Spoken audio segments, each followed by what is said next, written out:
Welcome to the groundbreaking news program that delves into the heart of Mormonism, your weekly window into the unique intersection of news, history, and culture that resonates with the tapestry of Mormonism. So whether you are tuning in from the heart of Utah or joining us from around the world, your favorite news program starts now, where news meets insight and the stories of our faith unfold. Did I do that right? Yes, Brad, I think you did get it right. I'm not going to guess how many takes it took, but yeah, that's kind of a disturbing intro. I don't know if we want to, I think you triggered a lot of people in the comments. I'm kind of reading. So anyway, welcome everybody to the Mormon Newscast. It is Monday. It's December 23rd. We've got 2 days until Christmas. This is just crazy. I'm Rebecca Biblioteca. I am joined by my very festive co-anchors, RFM. How are you today? I'm great. Thank you so much for noticing, Rebecca. You look absolutely smashing. Are you going out someplace fancy after the show? I'm not going anywhere. No, I'm not doing a dang thing. I just dress up for you guys and for our listeners and our viewers. Well, it was either that or I thought maybe you had a recital. No, I have no recital. Although I do understand that President Nelson gave a little recital this month with a greeting card where he played Silent Night. Have you seen that, Bill? And how are you this evening? I'm doing great, and I just saw it recently, and there's not a whole lot of footage of his hands. I'm hopeful that he learned how to play piano, and maybe he did, but the look on his face looked like at some points he was a little curious what environment he might even be in. So I don't know. Well, he does like to share his talents. We've seen him vacuum. Remember that from a couple of years ago? Yeah, vacuuming, piano playing. It's all good. All good.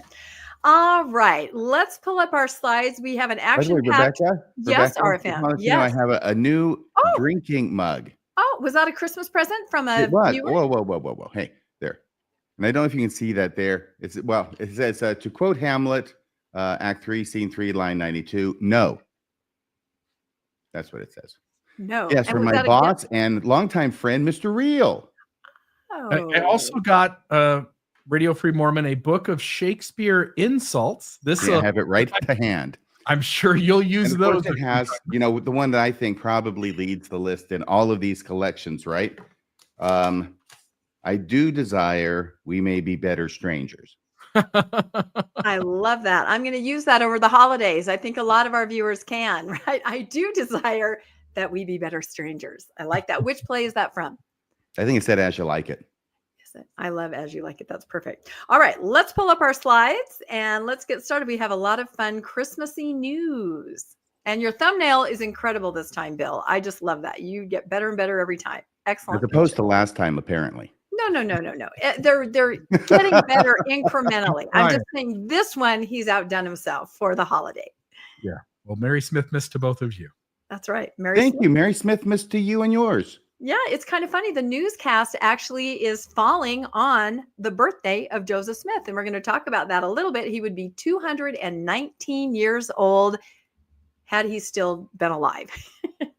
Smithmas, everyone. That's right. That's right. Merry Smithmas. All right. We're going to talk about tonight less respect for LDS female leaders, ? Polygamy stories for tots, the fallout begins, and RFM is going to cover that. New LDS hymns say what about LDS theology, and that's going to be Bill's story. And then I'm going to cover a little short story about please come back to church. I think maybe a lot of us have stories like that this time of year. And also looking like Jesus can pay off big time. So, all right, we'll start off with me. And for some reason, I don't know why I now can't move the slides. Bill, did we go to a different format or something?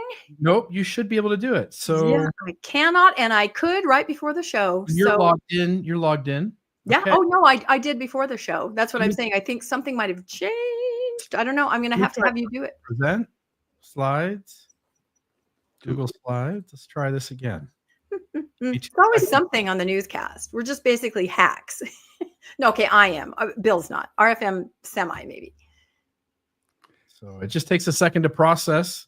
By the way, this tie of mine, which I don't get to wear too often. Very nice. Spider-Man. Ooh, very nice. Got a Santa hat on, and he's instead of reindeer, he's got the Hulk there. All right, so strange, still not there. I'm going to have to ask you to switch it. Okay, go to my first slide. Again, we're talking about Happy birthday, Joseph Smith, 219 years old. There's a picture of the Relief Society, and they have a cake and some presents, some hats and a balloon. And there's Joseph Smith looking very birthday-like. If we go to our next slide really quick, I thought this was interesting. I don't know if everybody is aware of this story, and I called it "You Make the Call." And this has to By the way, Rebecca, Emma doesn't know it, but some of those ladies got an extra little something for Joseph underneath the tree. Just FYI. Yeah. We all know what happens on birthdays, and exactly. He's married to half those women in the Relief Society. So I'll let you use your imagination on that. What happens on birthdays, Rebecca? Oh, RFM. I have no idea what you're talking about. Oh, no one does. I have no idea either. Let's move on. You make the call, and that's CAUL. So I don't know if a lot of people realize, but Joseph Smith reportedly was born, it's called in the veil or in the call, meaning that the amniotic sac was still around him. So we had, kind of this film around him. This is a very magical thing. And the point is that he was set apart to be a seer from the very beginning. It says associates of the Smith family in Vermont and New York said that the Smiths spoke to Joseph Jr. as if he was the chosen son. Smith had a number of traits that would set him apart in folk culture. The Green Mountain Boys from Vermont, in a letter to Thomas Sharp of the Warsaw Signal, said the Smiths said that Joseph Jr. was born with a veil, exactly like this picture shows here, which meant he was born with a call. Being born with a call set children apart in European folk culture, often meaning that the child was a seer. So right out of the gate, his family believed that he was a seer. The Green Mountain Boys seem to link that claim to Joseph Sr.'s desire. And this supposedly Joseph Sr. said this, we want to find a stone for Joseph by which he can see all over the world. So from the very beginning, they thought he would be special and he would be a seer. And this suggests that the call and the seeing stone were linked. Now, a call, they would save this. If a baby was born with this, you could sell it. I know that like sailors would buy it. Apparently, you could not drown if you had a piece of a call. And anybody who was a seer, a fortune teller, that was something they would say. I was born with the veil, meaning that they had this special abilities. So supposedly, some people said that the Smith family claimed this was Joseph. If we go to the next slide, the other special thing about Joseph is that Joseph Jr. was named for his father, even though he was the third son. The Smiths tended to name the third sons and the third daughters after the parents. Seventh sons were typically, that was, the special magical number. But in the Smith family, it was the third and the fifth son, and the daughters were also important. So here he has a call. He is the third son named after the father. And if we go to the next one, this has to do with our holiday. Another, Rebecca, if I could just mention, I don't know that I've heard those sources before necessarily that you mentioned. Yeah, you haven't heard of the Green Mountain Boys, and you haven't heard of the letter written to the Warsaw Signal. It was actually meant to discredit, of course, the Smith family, saying that they were magical, superstitious kind of a thing. But if you go back, I was just going to say that where I did hear about it was in Orson Scott Card's book, Seventh Son. Oh, interesting. In the 80s.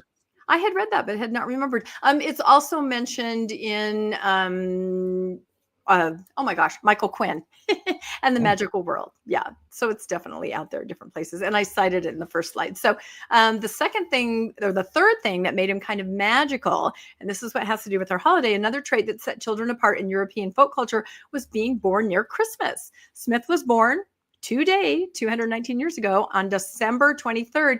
And European folk culture referred to this as Christmas children, and they were said to have seeric abilities. So simply being born close to Christ's, reported birthday make them special. So Smith definitely had the two traits. He was born near Christmas time, and he was the third born son, and he could have possibly been born with a call. So if he did have all three, this made him absolutely destined to be something special. And I think his family probably treated him that way his entire life, kind of a self-fulfilling prophecy. And I have to laugh because I think it was, which one of you guys was it? Or was it Ron Jorgensen? I can't remember, pointed out that December 23rd is also Emma Smith's second wedding anniversary for her second marriage. Because I don't know if a lot of you know that either. When she married her next husband, she chose Joseph Smith's birthday. You can interpret that the way you want. which I thought was funny. Yep, there it is, Orson Scott Card. Okay, so that was just a little Great side find. note. And I did have to say, if anybody wants to celebrate Joseph Smith's birthday, I kind of thought of some old-fashioned party games that, I played as a kid. They kind of, with this in mind, you could play hide and seek the golden plates, right? I mean, that happened a lot. You could play pin the tail on Martin Harris's deer. That's a good one. Martin Harris claimed to have walked with Jesus in the form of a deer. Musical wives. I think that's pretty self-explanatory. Joseph Says. That's kind of a twist on Simon Says, right? Joseph Says. You could play I Spy with my little stone. That's a good one. And whoever added that, I did not, but I'm going to read it. Hide the salami. I'm guessing it was RFM. A little Christmas surprise for you, Rebecca. Yeah, we all have access to these slides. And, once we put them in, anybody can just add whatever they want. So take that. By the way, for the people who are listening at home and not viewing this, the phrase that she's mentioning that she's denying now that she added to the slide, I would never hide the salami. Yeah, I would never do that because it's not really a Christmas pun, is it? So, all right. Look, that was a if little you don't slide. review all the slides immediately before the show goes live, I don't think it's my it's my own fault. But who frankly has time for that? Honestly, who has time? I can't even advance the slides, let alone review them. So, okay. So any more thoughts about Mary Smithmas? And then we'll move to my first story, which is short. I think I've already said everything I had to say about it. I think you have. I think you've done plenty. All right. So our first story starts out with the Young Men's General Presidency. You can see them standing there, and they put out a little announcement about an upcoming fireside devotional. It's going to be live streamed in January for all of the young women and all of the young men in the church. So they're very excited about it, and they're going to announce it to everybody. But there was a little bit of backlash on this, and let's see if you can kind of pick up what they said or neglected to say if we listen to this.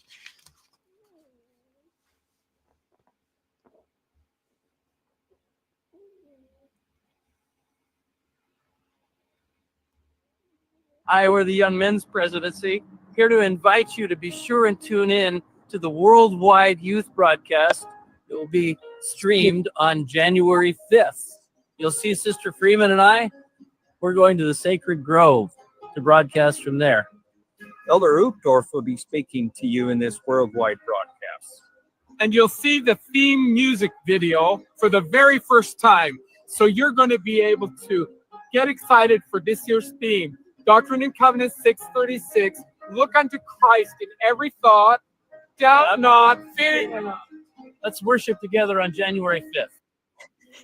Let's go shopping. Let's go shopping. Yeah, they're very enthusiastic. And I don't know if anybody would have really picked up on this, but it is the, Young Men's Presidency, and they're talking about being joined by the Young Women's Presidency for this broadcast. And instead, our guy in the middle there called her Sister Freeman, which is interesting. She is President Freeman. And believe it or not, it caused a little bit of a firestorm in the comments. And if we go to the next slide, I'll read a couple of them. So somebody says, President Freeman, it's important to show our women that we value and respect them by calling them by their title. We would instantly correct ourselves if we called a brother by the wrong title. And should be the same for our women. So there were a lot of comments on this. Someone else says, if it is Sister Freeman, then you are the young men brothers. If you are the presidency, then use her president's title too. So they're really calling him out. The next one says, I'm already excited to hear Brother Nelson speak this coming April conference. Feels weird, doesn't it? Maybe use her proper title as well as President Freeman. I mean, everybody's a president, right? Have you noticed that? Everyone and their dog is a president, just not the general sister of the Young Women's Presidency, right? Oops, you mean President Freeman? Women on the stand said President Freeman is amazing with capital letters. And someone else says the very least you can do for the women of the church is call President Freeman by her title. You give them so little already. And then the final one says, I don't know this brother's name, talking about the middle one speaking. So I thought Sister Freeman and I was a reference to himself and his wife. It did kind of sound like that, didn't it? He's not Brother Freeman. So a little confusion there without using the title. Sister Freeman, is that your sister, your mom? I was looking forward to hearing from President Freeman. I mean, there were quite a few of these comments. And the final one says, really happy that so many are correcting how President Freeman is the proper title and not Sister Freeman, as was said in the video. It is so important to refer to women in the church by their proper titles, just as they say Elder Uchtdorf in the video and not Brother Uchtdorf. It is important for the youth in the church properly recognize President Emily Bell Freeman as the Young Women General President and refer to her by her correct title. So I just thought that was interesting. It just wouldn't have, just because I'm older and women have just been presidents, maybe in the last 5 years, it's kind of a newer title. So I would not have gotten that unless I had happened to look at the comments. Any comments from you guys on the idea that it's still hard for the old guard, right? They're all presidents standing there, President Wilcox and the other two. Sorry, I don't know their names. I'm like, I feel bad for Dieter because out of everybody involved in this discussion, he's the only one who's not a president. Exactly. Although we can cross our fingers that someday, right? Someday soon. So he's a former president. He is a former president. Yep, absolutely. So any thoughts on that, RFM? Are they having trouble getting used to the fact that women are presidents too, at least for a few years until then their term is over and a new presidency comes in? I want to hear what Bill has to say, but honestly, the first time I saw this, which is because you found it wherever you found it and sent it, and I looked at it and I didn't understand what the thing was. Right. The deal was, and mainly because I don't know anybody except for Brad Wilcox, right? AKA Bongo and the Banana Splits. The other two guys, I have no idea who they are. So when the guy in the middle, right, looks like a retired weatherman, says, hey, I'm going with Sister Freeman. Okay. I figured his last name was Freeman and he was talking about his wife. Yep. That's it. But now I realize it's Emily Bell Freeman. Yep. By the way, is it just me or I wrote it down because it struck me when he said, Sister Freeman and I will be going to the sacred grove. Yeah, it does sound a little strange without that title there. And the whole point is it's a fireside or a live broadcast for, with the presidency of the young men and the presidency of the young women, and they're going to be guiding and directing all the youth. And now I will say that in the blurb, it does say President Freeman, her whole name. So, but he just, a little slip up, which again is difficult. And somebody in the comments said, when everybody's a president, nobody's a president. And I will say there are far too many presidents. Especially not Dieter Uchtdorf. Exactly. Any thoughts on that, Bill, before we move on? Just really quick. The church has forever been a thing, and that's patriarchy, and it's ran by men. And really only men get to have the real positions of leadership where nobody above them can tell them what to do. So long as the men keep getting it wrong, no one's ever going to believe that you're changed or done something different.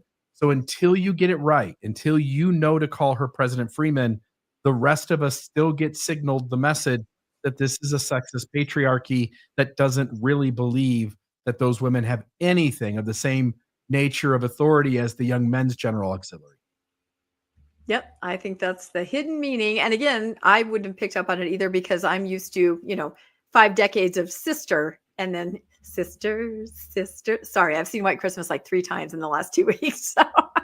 Really have. I know, I digress. You saw the Nutcracker the other night. So anyway, but again, just 5 decades of hearing the word sister, it just doesn't, it doesn't roll off the tongue that a woman can be president. So got to work on that. All right. Next story up again, plural marriage. Here we go. The cartoon, and RFM's going to tackle this one. Thank you. Speaking of sisters, plural marriage stories for tots. The fallout begins. Are you able to change the slides, RFM? I can. I think I can. I don't know what happened. Sorry. All this hubbub started back on December 11th, 2024, with an article which was in the church news room. Revised Illustrated Doctrine and Covenant Stories for Children are now online. And this updated edition in Scripture Stories series comes 40 years after the original Illustrated Doctrine and Covenant Stories, if you remember those. The Church of Jesus Christ of Latter-day Saints, this from the newsroom on December 11th, has published a revised illustrated edition of Doctrine and Covenant Stories and accompanying videos online, 40 years after the original. Elder Dale G. Renland of the Quorum of the 12 Apostles said that Doctrine and Covenants stories, like other books in the Scripture Story series, helps scriptures come alive for children and their families. These stories, remember, he's saying this, and it's got the thing in that we covered last week, that Rebecca covered last week. And it's been everywhere, and it's going to be in more places because this story is picking up steam about the discussion of plural marriage in these children's stories. These stories help us to get to know the people we read about in the Doctrine and Covenants. We see the revelations from the Lord through their eyes. As a result, those revelations take on new meaning for us. Now, here the story goes on with some interesting things when you're thinking about this particular story about plural marriage. Latter-day Saints will study the Doctrine and Covenants at home and church as part of the 2025 Come Follow Me curriculum for individuals and families. The colorful illustrations and clear, straightforward language in Doctrine and Covenants stories teach Scripture stories to children in engaging ways and are an effective tool for augmenting Come Follow Me discussions each week and explaining stories from church history. The new Doctrine and Covenants Stories series also helps children who can't yet read the standard scriptures participate more fully in family scripture study, etc. Now, by the way, Rebecca, why is it that I have this highlighted, and especially this last thing? I saw you nodding your head. It just gives you the idea of the age range that these are for, because we've had people say, oh, I'm sure these are for older children.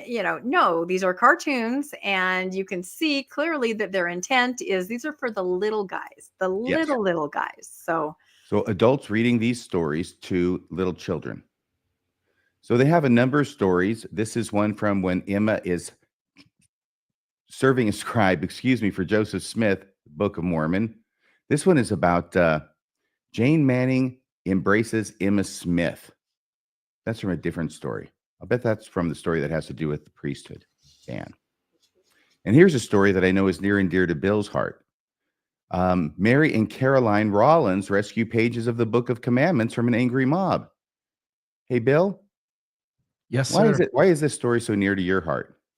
Well, they name Mary Rollins, but that would also be the name of Mary Elizabeth Rollins Lightner.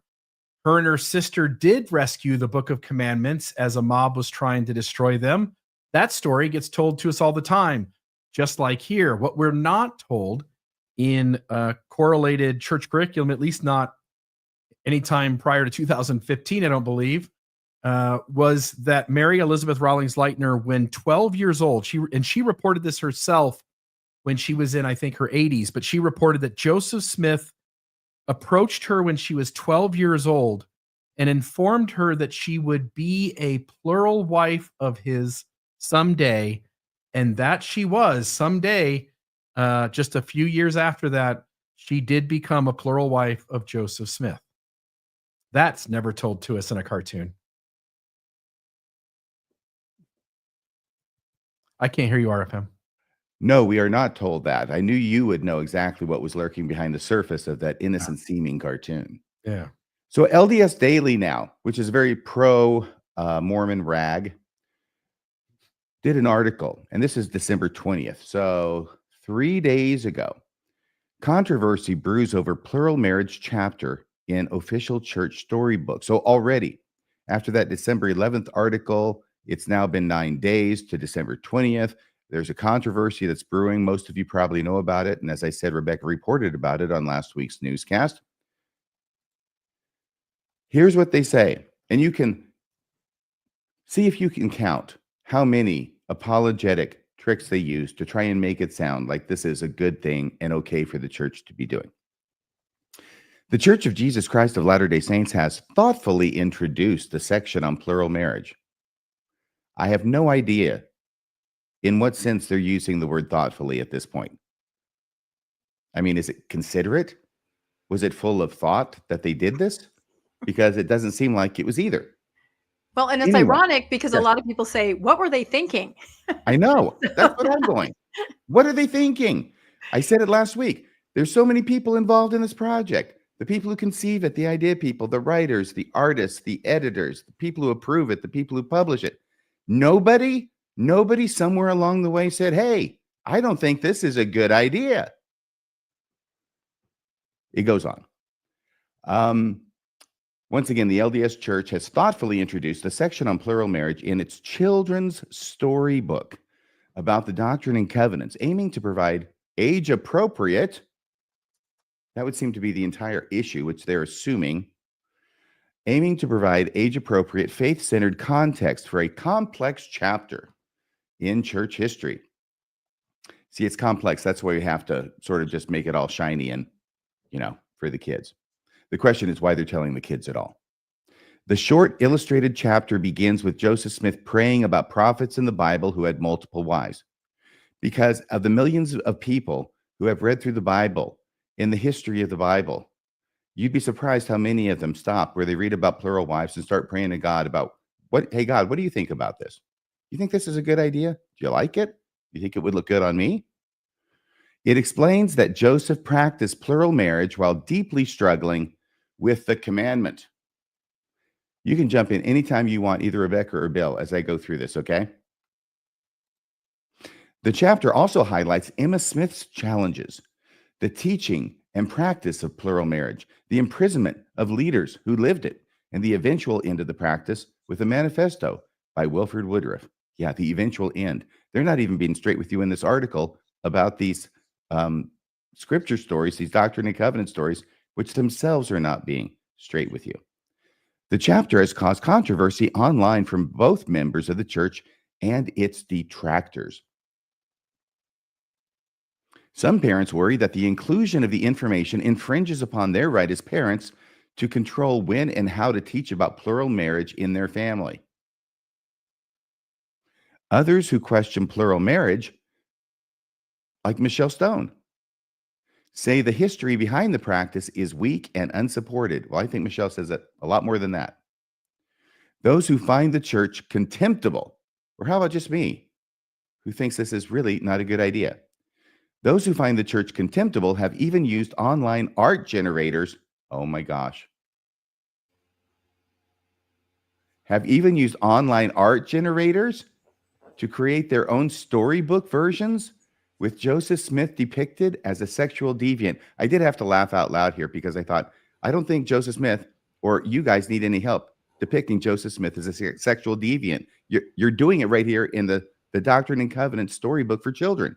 Yeah, can I tap in right there? Please. Sorry. When I read that, because again, I think they're talking mostly about me and about Ron Jorgensen, because I first made little cartoons showing the rest of the story of the original plural marriage story, right? And then Ron started making cartoons showing a whole bunch of other, pieces of church history and little events that nobody was familiar with. So, but again, sexual deviant, your words, because I didn't say that at all. I simply said things like, sometimes Joseph married a mother and daughter, right?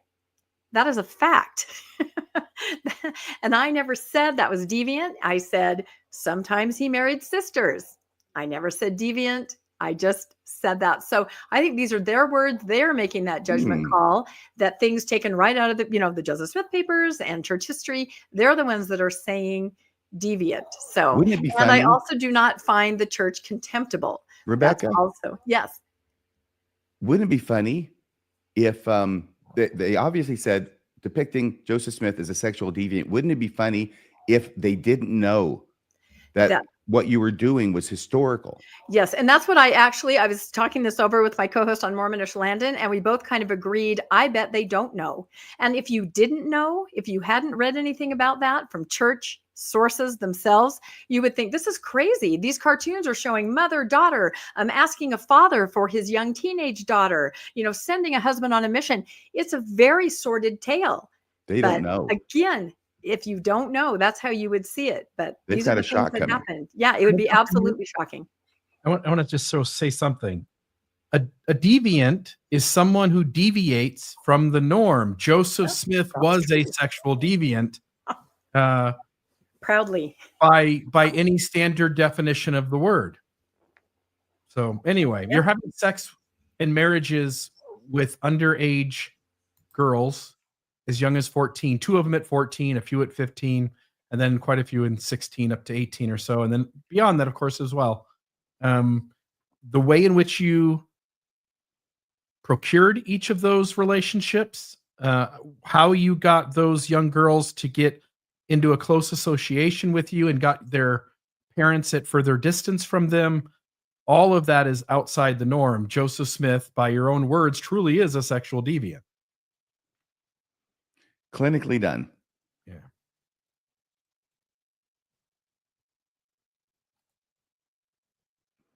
All right. So is this done? No, still a little bit more from this very pro-Mormon website. Still others appreciate the transparency from the church and its increasing efforts to address difficult topics about a sexual nature with small children. I added the last part. This chapter is not an official lesson. Now listen to the apologetics. This chapter, in other words, the Doctrine and Covenants storybook for children that has this chapter in it, is not an official lesson. Who cares?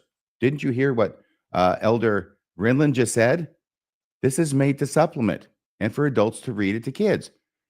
But they're saying this chapter is not an official lesson, like that somehow is a defense of some sort, and isn't included in the 2025 Come Follow Me manual.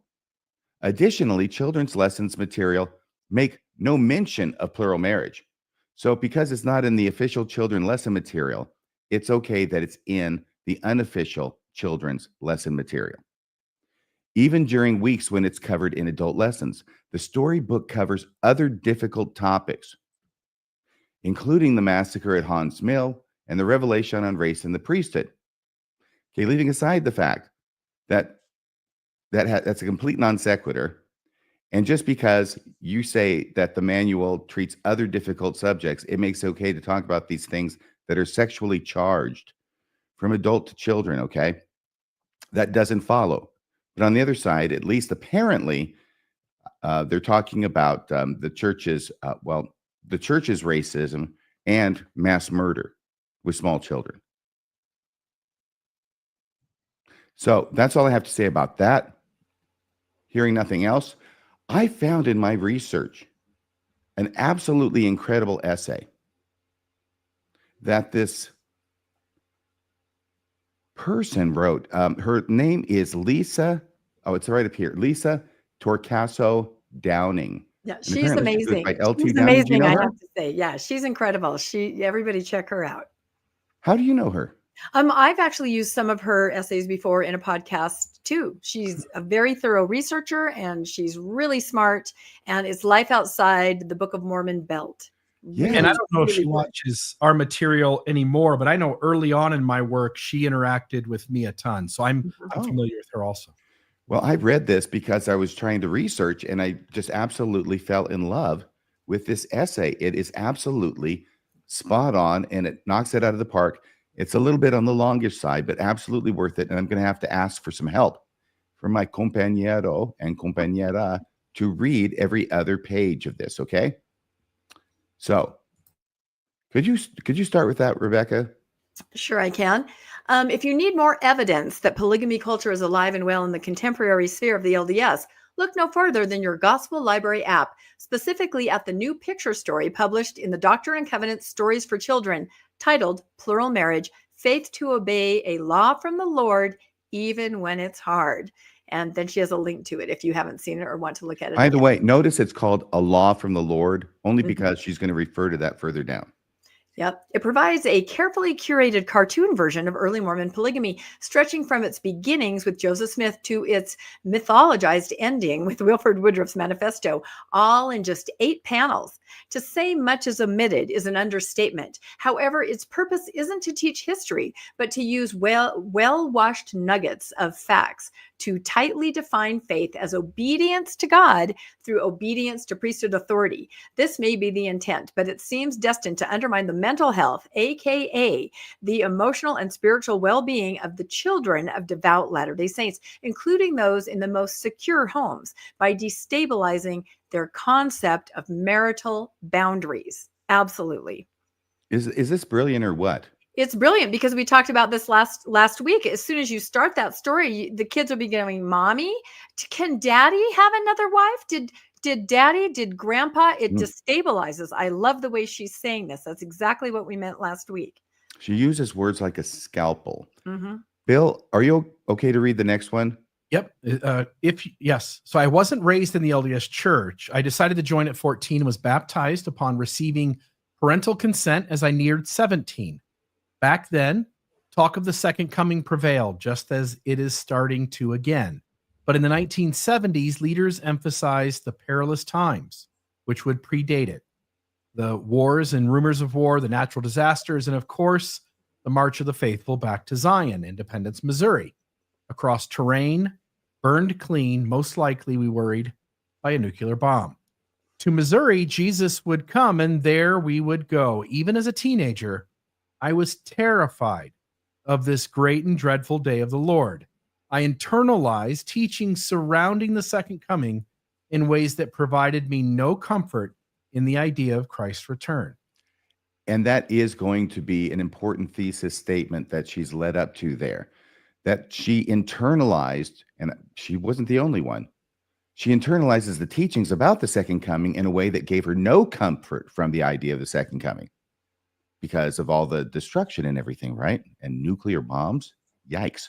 And of course, now she's going to compare this to the stories about plural marriage. Did you have anything you wanted to add there, Rebecca? I was just going to say that the same today, and we've talked about that, the doomsday rhetoric that kids are scared. Kids are telling their therapists, I'm upset, I'm worried, I'm nervous. And I've actually gotten in arguments online with people that say, how do you know that? How do you know that LDS kids don't look forward to it? They welcome it. I'm like, because you don't. When you read and understand what it's going to be. As a young person, you're despondent about your future. Do you even have a future? So I completely agree with what Lisa's saying here. Okay, thank you. All right. 45 Oh, 45 years later. I'm sorry, what? I'm sorry. I thought you just wanted Bill and I to read. You're reading. Take it away. Yeah, I got to pull at least a laboring oar. Yes, you do. 45 years later, I can see how darkly that colored my worldview. I've heard other older adults say that as children, they feared a wide spectrum of turbulent events prophesied to precede the second coming. Everything from fearing they'd be burned alive to fearing their parents would leave their beloved pets behind on the march to Zion. I know they've got a website for that now. Yet they confess they never shared those concerns with their parents.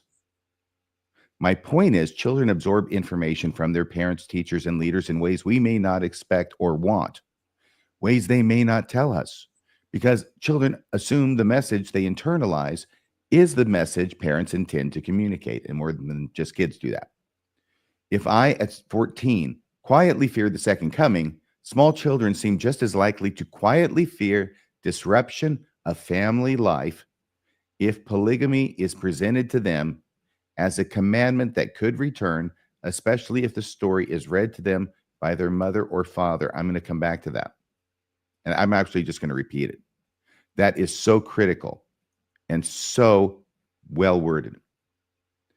If at 14, I quietly feared the second coming, small children seem just as likely to quietly fear disruption of family life if polygamy is presented to them as a commandment that could return, especially if the story is read to them by their mother or father. Any comments? I was going to say that often as a parent, if there was something hard to talk about, and I think other parents do this too, you might find a book about it. And you might introduce the topic by reading an age-appropriate book about, like what if a pet died? I remember reading a story about a pet dying to my kids to kind of talk about what's happened to our pet, where, you broach these topics sometimes with an outside source that you as a trusted parent are going to read to your kids. And then that opens the dialogue, or you're kind of trying to give them the message, right? So like Lisa says here, you sit down with your parents and they're reading you something about maybe more mommies, maybe something, the way your family is going to change, and a child is going to go, are they saying, what do they want me to think? What are they trying to say? And they probably won't ask because they can tell that it's sort of a controversial topic. All of us, I think, can relate to times where we needed to ask our parents something, but we didn't. We just sat on it, right? Mm-hmm. And worried about it. So I see this in sort of that way. I'll just add, for every believer out there who is engaging in some effort to defend the church's ability to create these, in positioning yourself as saying that the church is doing the right thing here. Ask yourself, why is it that you feel internal pressure of some sort to side with the church here rather than acknowledge that this can lead to deeply unhealthy outcomes for children, and why you choose to side the other direction? I think that's an interesting internal conversation to have. It is. And one of the really interesting things about her piece is that her argument is not going to be specific. It's going to be general and all encompassing, and all the more concerning because of that. Next was, is that you, Rebecca? I think now it's finally me. Yes, I jumped the gun before. Okay. And again, all these have illustrations, right? Here we go. I have some hard questions for parents. Mom, if you read the story to your children, what message might they internalize about you and your place in the family? Isn't that an interesting question? Yeah. Yeah, it sure is. And by reading it as a mom, you're saying, I know it sounds like a hard thing, but I would do it or have to do it because, I follow God's commandments. So again, they look at you like, will there be other mommies? It is. It's Mom is very Emma. stressful. Emma is mom in this story to a kid whose mom is reading it to her. Probably even if the dad's reading it to her, because he's going to be Joseph. Yep. And I have a hard time seeing dads reading this cartoon, especially to their little daughters. I don't know. I think it would be more likely to be mom. I'm not sure. And dad, if you read the story to them, what message might they internalize about your commitment to their mother? That she can be disposable if God changes his mind. In that short 8-panel cartoon, he changed his mind 3 times. You don't have to do it. You do have to do it. Oh, wait, you don't have to do it. That took 8 panels of cartoons. I mean, that's nothing. They packed a lot in there. Time. Yep. Okay. Okay. So the commitment to their mother or to them. And that's a good point too. Is daddy still my daddy? Does daddy have another family? Are there other kids? I mean, these are questions. The kids are smart. They're going to think these things. Furthermore, children may ask internal questions parents never hear. And this is what I think. I can relate to this so much. What if daddy has a favorite wife and it isn't, my mommy? Will mommy like the new wife? Will the new wife like me? What if I don't like them? What if the new wife is mean, right? The stepmother, we all have fairy tales about that. And on go the troubling uncertainties for our most innocent members.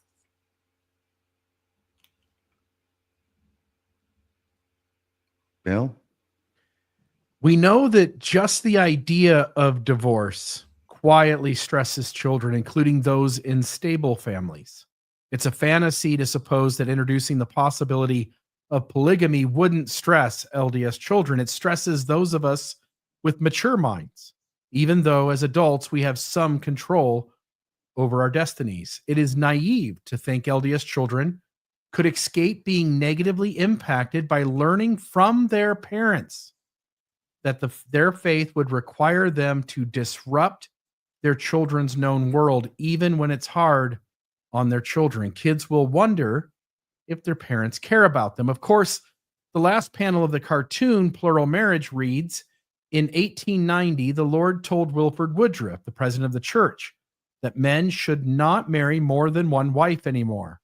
The leaders of the church shared this commandment with the saints. This is still the Lord's commandment today. A man should be married to only one wife. I'll set aside the reality, the author goes on, that this paragraph is far more transparent and focused on that I'll set aside the reality that this paragraph is far from transparent and focus on that tiny 5-letter word still, which means in this context up to and including the present moment. This is what she had just quoted the manual as saying. This is still the Lord's commandment today. And that's why she's focusing on that. It contains no guarantee that monogamous marriage will continue to be the commandment of God, especially because the subtitle of the story calls plural marriage a law. That's when I emphasize that at the top. In LDS theology, a law has more weight than a commandment, being eternal. But most young children won't know this. In time, however, they will learn. All right, am I up? But parents know it. They remember President Oak's recent General Conference talk about temporary commandments, which in hindsight may be connected to the release of this cartoon story. Parents know the law of plural marriage continues to be practiced in LDS temples each time a widower is sealed to a second woman, forming for himself an eternal plural union, as President Nelson and Oaks have modeled, the top tier of the church. The earthly commandment may currently be monogamous marriage, but the eternal law remains one man and many wives. This is far from transparent, and when kids learn this, out the window goes the careful inoculation, and in sneaks a sense that faithful church members, including parents, deceived them with the one man, one woman rhetoric. Why set kids up for the moment of distrust? Most LDS faith crisis begins the moment that trust is lost. She goes on, kids aren't stupid. This final paragraph won't eradicate their concerns. The one about, we're not doing it anymore. Okay. This final paragraph won't eradicate their concerns that their entire family could face upheaval if the prophet were to announce the return of plural marriage, considering that message is embedded in the plot. Countless LDS women suffer quietly every day under the threatening cloud of plural marriage because LDS polygamy culture is a culture in which faith is caged by obedience to male priesthood authority. LDS polygamy culture is a culture in which faith is caged by obedience to male priesthood authority. The children of the most devout will take away from this story that their LDS parents would put them on the outs with society, if not the law, and subdivide the family if a man they don't know told them God requires it. And children will sense the emotional harm it will do their mothers in particular. It may alienate them from their fathers or distance them from both parents in order to protect their emotional selves. Rebecca?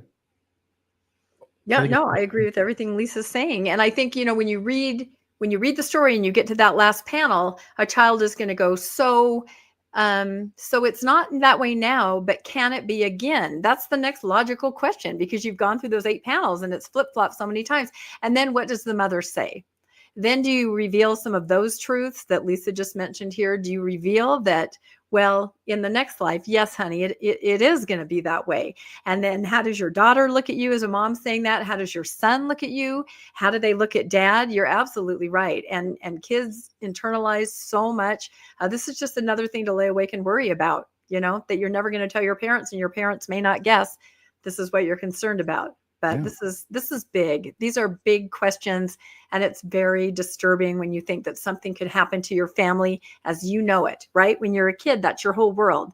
That something could happen, that's probably your biggest fear. And here it is, God could reach down and say something that would change everything in your little bubble that you have there. If it is not clear, our concern about this, and I'll speak for myself, my objection to this, and obviously this author, Lisa, her objection to is not that they are sharing the information with members of the church, which on the whole, as a generality, would be a good thing, and they should do more of it, as they haven't done much of it at all in the past. The objection that I and others have is that it is being shared with small children who are so young they can't even read, by adults. And she's going to go on and talk about the problem with that, even if the person who's reading to it isn't intentionally trying to groom them. Yep. And I'll just say really quickly before I read it, I was that child. I was taught polygamy I always knew that, someday I would be in a polygamous situation in heaven. I knew all about that. I've talked about this before. And it wasn't until I got to be, like a 13, 14, where I started to realize what that would mean. And I would get so upset that I would cry about it, because, I would experience the jealousy looking forward. I'm going to have to share whoever I'm with, even though I grew up with it, and it was very normalized to me. The stories about the polygamy raiders and hiding the second wife, those were just family stories, casual stories told in my family. And, it wasn't until I got to that age where I started to understand what a romantic relationship would be and understand that jealousy aspect that I was so upset about polygamy that I would literally cry over it. So this is just another way to raise kids like I was raised. So I don't know. All right, let's finish. Lisa's so good. This is such a great essay. I think she said kids aren't stupid, right? Did we move forward one? Or are we on the right one? Okay.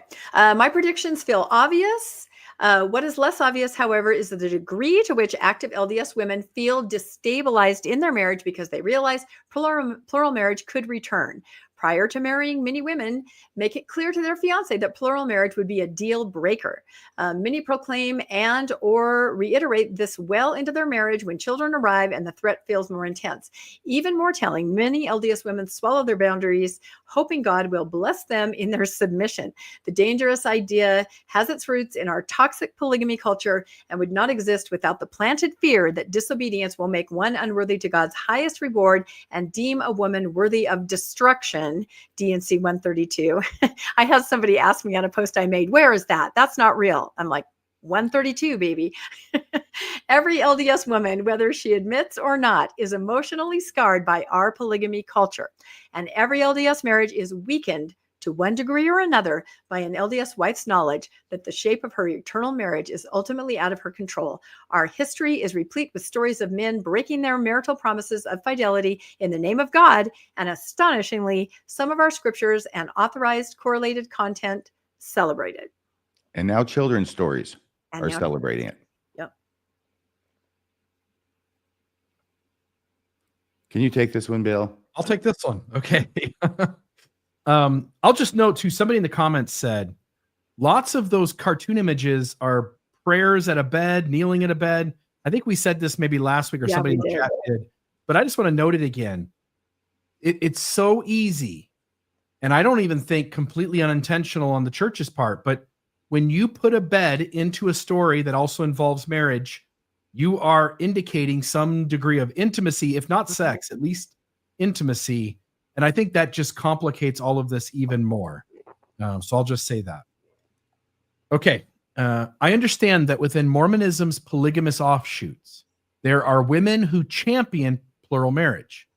I'm not going to challenge them on their lived experience, but it's my opinion that should plural marriage be restored in the Church of Jesus Christ of Latter-day Saints, women would live an experience more closely aligned with the experience of the church's earliest plural wives than with that of contemporary women who grew up in social systems enculturated for polygamous families. Regardless, this post isn't intended to do anything but consider how contemporary LDS children and women experience life while knowing plural marriage threatens the stability of their family structures. And I think she makes a great point, which is if you've grown up generation after generation after generation in the fundamentalist groups, not that it's any better, but you are raised your entire life sort of going like, oh, well, this is what we do. The fear that something would come back that you're not currently practicing on some level is a whole different set of stressors and maybe potentially more stressful than just living in it from birth on. And that's the point I think she's trying to make. Obedience culture is polygamy culture. I honestly think that we should just print this out and carry it with us and make it some sort of a, I don't know, something committed to memory. It's so good. Obedience culture is polygamy culture. The doctrine of the LDS Church grooms all of its members, but especially women and children, to act against our God-given instinct to protect ourselves. Grooming is behavior that establishes a relationship of trust between an authority figure and a child or another adult, and desensitizes them in ways that could facilitate harm being perpetrated against them. We usually think, here she's drawing that distinction I mentioned, we usually think of grooming as an act done by a perpetrator of a sex offense, and of course, perpetrators are known to hide within the church system. However, in LDS Mormonism, grooming also occurs when a church leader or parent who is not a perpetrator presents obedience to authority as the loftiest of goals, thereby weakening needful boundaries, and preparing the innocent for predation by someone else. Your thoughts, Bill? I've said this before. Mormonism carries on its effort to teach all of its members that loyalty and obedience is the first law of heaven, that loyalty and obedience are the top echelon of commandments in Mormonism. Those are the two things you need to be. And when you don't do that, let me say it differently. When you do that, when you teach people loyalty and obedience with the tactics that the LDS Church uses, you do create unsafe boundaries. You teach little girls from a young age that being in a room with a grown adult stranger man is normal, that stranger man asking questions of a sexual nature is normal, that he talks to God and that you should answer him. And maybe, and in most instances, the bishop's a great guy. He never takes it too far. He never crosses some boundary. But then your daughter grows up and she goes off to college. And now she's dealing with young men. And if she goes to BYU, there's an extra layer of trusting the returned missionary as being a representative of God. He has the priesthood. If I can't trust him, who can I trust? And then these young girls who are now young women will put themselves in positions because they've been taught unsafe boundaries. They will put themselves in positions where they think they have a safe boundary, but it's one that every psychologist and therapist in the country would say is unsafe. And because you, LDS Church, have taught people unsafe boundaries as safe boundaries, you set people up to be abused for their entire life until they figure out that you taught them the wrong thing. Wow. Magnificent. The Holy Ghost is strong upon you tonight with great power, Bill Reel. What eloquence. What passion. I was going to say, that reminds me of my grandma, who was just a super smart lady, but this just barely came to me based on what Bill had just said. When I was 16, a group of friends and I went to Especially for Youth on BYU campus, right? And that's supposed to be a safe environment. And you're in high school and you travel there and you stay for a week in a dorm. And there's guys and girls and you have dances and things like that. And my grandma, my parents didn't have this talk with me, but my grandma took me aside and she said, look, there have been some reports that there is a predator who is posing as, and especially for youth, this was in the 80s, you know, he's somebody that's there. They had some trouble at the last session and they weren't able to determine who it was, but there have been some incidences, right? And she goes, I don't care if the young man that asked you to dance is wearing a suit. I don't care if he tells you that he's headed on a mission. She just went down the list and she goes, you be strong, you be wary, you be careful, you know, and we all went, okay, you know, but I look back at that and I think some people get it. They understand that these little LDS girls, I think especially, you know, the way I was raised in the 80s, they are so innocent and so trusting, like Bill just described, that that's all it takes is someone in a suit saying, I'm headed on a mission. Would you like to walk over this direction with me? You know, so some people do get it, but it's really sad that you have to warn people like that because you know that they're so innocent. Wow. Can you take over on this slide now? And it goes on. Here we go. It does. So It's a bit lengthy. good. I wouldn't do this except I think it's so good. No, it's so important. It brings up so many other things. This is so great. This would actually just be an episode. You guys should take this on to Mormonism Live and do it. It's incredible. The bishop grooms a teen for sex offenses by discussing sensitive sexual topics behind closed doors, thus normalizing conversations about masturbation, orgasm, and position, etc. This increases the likelihood that teens will be taken advantage of by a predator who is also perceived as having authority over them, like I just described, which includes every male age 11 and up once ordained. The same is true of any church leader or teacher at any level who persists in preaching that the Holy Spirit or even the light of Christ or conscience would never tell us something contrary to whatever the current teaching is of the sitting president prophet of the church. The cartoon story in question also grooms children through an approved source, likely with the unintended collusion of parents or primary teachers. Polygamy culture insists we override our instincts for self-preservation and well-being because we should have the faith to obey a law from the Lord even when it's hard. How many times have we said this?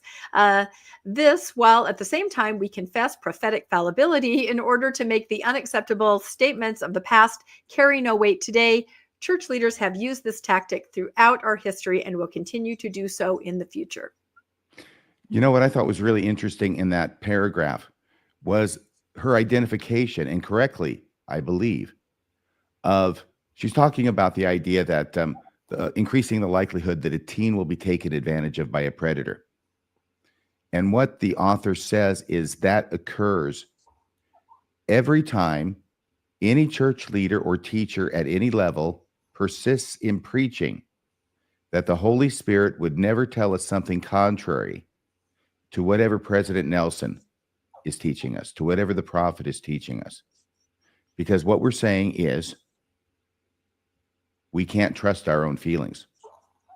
We can't trust our self-preservation. We have to give it entirely to a priesthood authority. Yeah, and speaking as a young woman, raised as a young woman in the church, that is what you learn. It is a priesthood authority that you can receive this knowledge and light from. So when you go to BYU and somebody after a week says, "Oh, I think you're the one. I've gotten the communication. You're the one." You're like, "Well, gosh, I don't know you, but could you be right? I don't know." I mean, you entertain it more than you ever would because you've been prepared for that moment.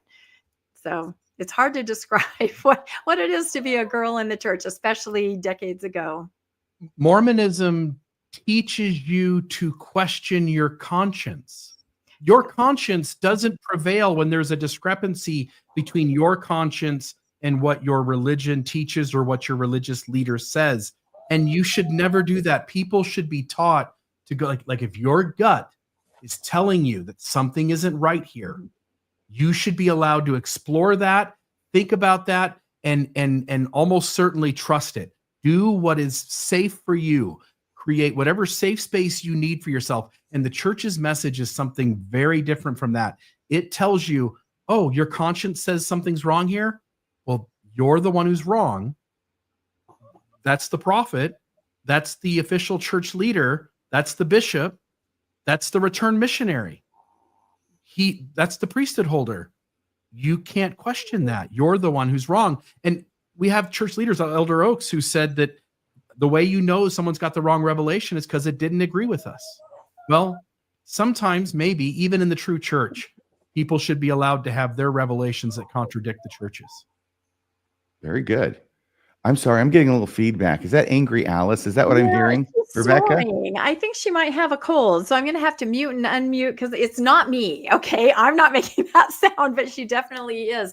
But I was going to say to that, if I could describe it kind of, because I have been in situations where it's like your intuition and your conscience goes onto autopilot and it doesn't work anymore. You know, I have found myself in situations as a teenager, invited into classrooms alone with adult leaders. Never should have ever said yes to things like that. You know, luckily in my situations, other people came in. But when I look back at that, I think, what were you thinking? Just because a male leader says, "Rebecca, I need to talk to you, come into this room," you don't need to do that. Yet I did do that. And it's just your conscience and your gut. It's an automatic response. Someone who has authority has asked me to do this. I'm going to do it. So I don't know.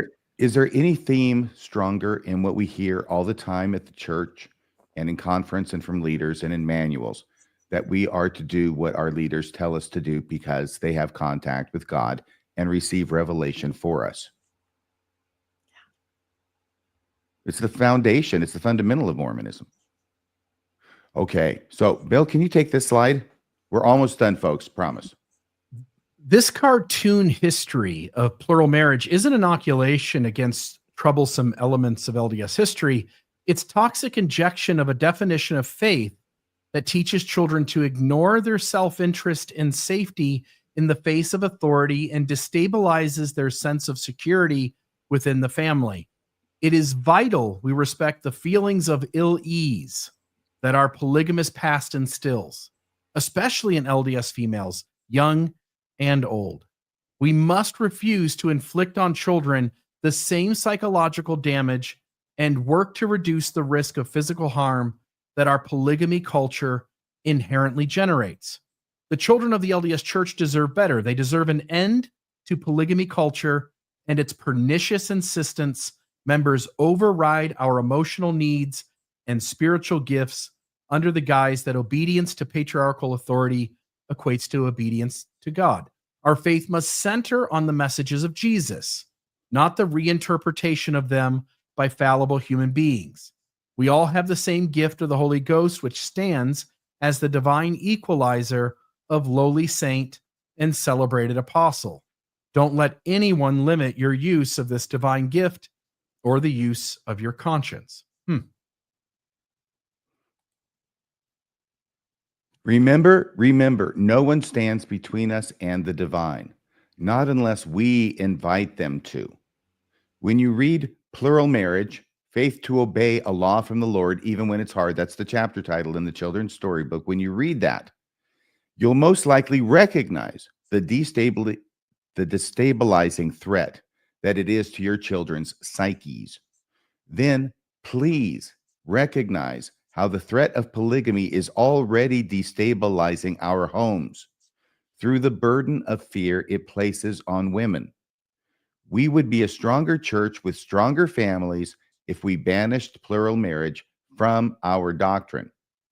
If the church leaders wanted to inoculate children against the worst of our history, it would treat 19th century polygamy as a cautionary tale from which we learned that the plural marriages of the past more often than not hurt the stability and mental health of our people, be they men, women, or children. Yeah. And here's the last one. Rebecca. In 1869, Zena Diantha Huntington, who was married to Henry Jacobs, at the time she was sealed as a plural wife to Joseph Smith, and who later became a plural wife of Brigham Young, recorded the attitude of her polygamous culture when she penned, "It is the duty of a first wife to regard her husband not with a selfish devotion. She must regard her husband with indifference, and with no other feeling than that of reverence. For love we regard as a false sentiment, a feeling that should have no existence in polygamy." And on that unsettling note, I will end. And that's a real thing. That's a real thing for women who get married and recognize that someday they're going to have to share their spouse. I think you necessarily withhold a little bit, pull back a little bit. I mean, maybe not even consciously, but that thought is in your head. And I'll just share this quick story. I think I've told it before, but I worked with a woman whose husband died. They were in their early 60s. And one day at work, she was crying, and I went to her, "How are you doing? Are you okay?" She goes, I miss him. That's one thing. But what I'm really upset about is I know he's dating now. I know he's picking out his other wives. I know he's up there, and I feel such extreme jealousy. So even in death, even in mourning a marriage of 30 years, whatever it was, she couldn't do that. She couldn't focus on memories. She couldn't focus on missing him. She had jealousy because she knew he was in the spirit world dating. That's how she put it, and that is just horrifying. Yes. Can I say one more thing before you Please go to do, and then I'll hand it back to Rebecca. Yeah. You do have one more there, just the story is gaining steam one. But Oh, yeah. Thank you for reminding me. I just want to note there's another facet of this, and it gets brought out in part with what just got said by Lisa Downing.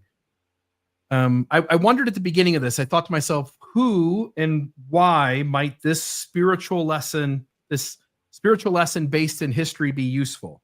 And I thought, well, it's not written because it's a story about the revelation coming that runs counter to the standard that the saints were practicing. It runs against the expected way of doing things. So it can't be to a member who receives a revelation to do things different than the church is doing them. The church excommunicates those people as quick as it can.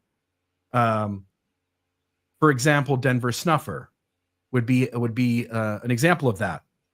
So then what it must be is it can only be meant or intended to a person who isn't speaking to God directly, but has another person as a middleman who claims to speak for God on God's behalf. Tell the person that a revelation's been received and that you need to do a thing that runs against the standard of what we do. And then it teaches you that, yes, that's what you do, is you obey that. And I'm trying to think of, there's 1,000 instances where that would be the most unhealthiest thing to do. There's an expected way that we've all been taught by our schools and our families about how we interact with each other. And another person comes to a child, or an adult, but a child, and says, I know this is the way we do things, but a revelation has been received, and this is the new way we're going to do things. This is the new expectation of how you should carry out your interaction with me and the world. And I just don't think we want kids having a message like that. And so the church, in its effort to inoculate people over history so that nobody could say, you never told me that, hasn't thought this one through at all. And you're beginning to see the apologists, LDS Daily, defend it as a thoughtful portrayal. And yet it doesn't take one very long at all to start seeing the weaknesses in this. And Lisa, I think, brought out several more for us to consider. Yes, and you were right. Thank you for pointing my attention to this last slide. The story is gaining steam. As I said at the outset, I'll close with here at the end is I have reports that this is going to probably be showing up in the Salt Lake Tribune maybe this week, and maybe in other major newspapers, such as maybe the I can't remember what it's called. Anyway, something over there on the East Coast. I won't limit it to anything in particular, but I think this is going to take off because this has all the elements of a story that everybody's going to look at the church and say, what on earth are you thinking? Back to you, Rebecca. Wow, that was an excellent story. My goodness, I feel like we need to take a break or something. That was a lot, but Sorry it's about interesting. No. I mean, a break in a good way, like kind of, that was a lot to cover, but so important. And I hope that this article, this blog post gets a lot more traction because she said it so well. So everybody, please look up Lisa, look up her blog.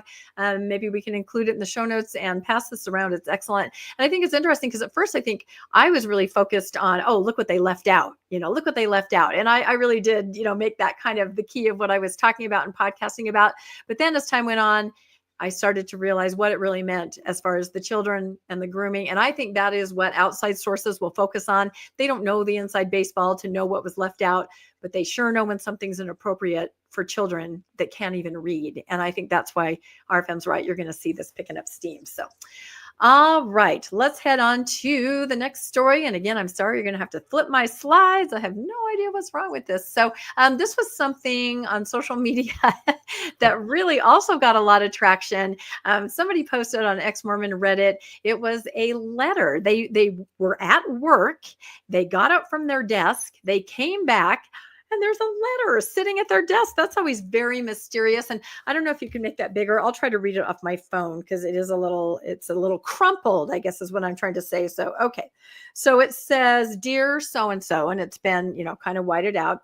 It says, we miss you. I understand that everybody's journey in life is different, but we miss you. We need you. We need your unique perspective and experience to help the rest of us navigate this crazy life.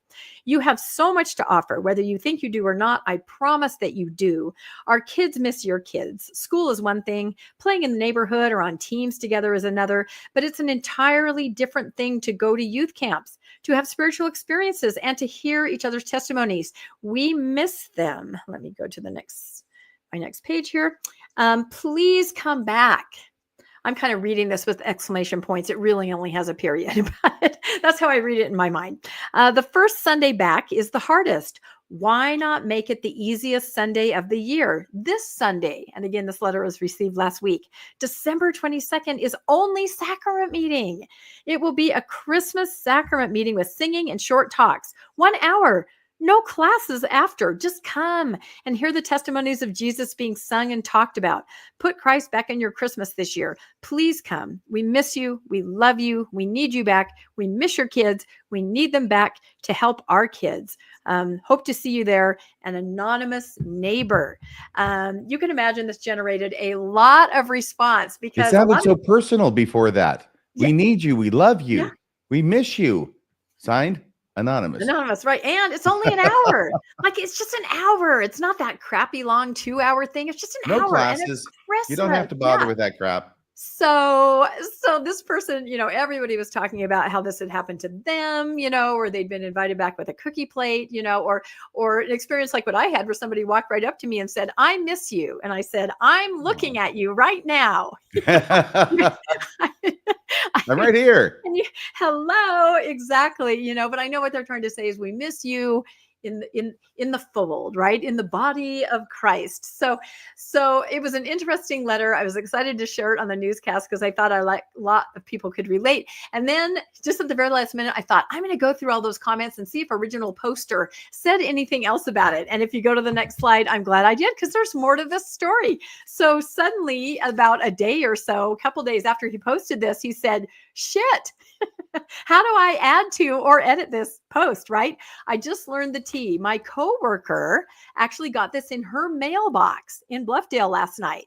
Same handwritten name, everything. She thought it was so funny. She copied it and left it on a couple of our desks today. So good. She got me. So I think a lot of people were horrified that someone had used this approach at work, right? How dare you at work leave a letter? And so what really happened is this was given to someone in a mailbox, same letter, same sentiment, but that person wanting to play a little prank, put it on a couple people's desks to freak them out. Probably people she knew who had stepped away, but it's not unheard of. I have a friend whose parents sent the missionaries to her place of work, and they went through the front desk. They went through security. They made it all the way up to her office in this building. And she's like, "What are you doing here?" I mean, this is my place of work. So I guess in the chat, you guys can share, have you ever been approached, at work? Have you gotten these kind of well-meaning letters? And I guess maybe weigh in a little bit, RFM, and then Bill, what do you think about, especially this season, right? People really want to reach out. They see it as an opportunity, to try to encourage someone to come back. Have you ever received anything like this, RFM? No, usually people are trying to keep me away. That's what I usually run into. Now, what I like about this is the fact that you did research. You read through all of these comments because you thought, maybe the person who did the original comment will come back and say something else that might be useful. You found it.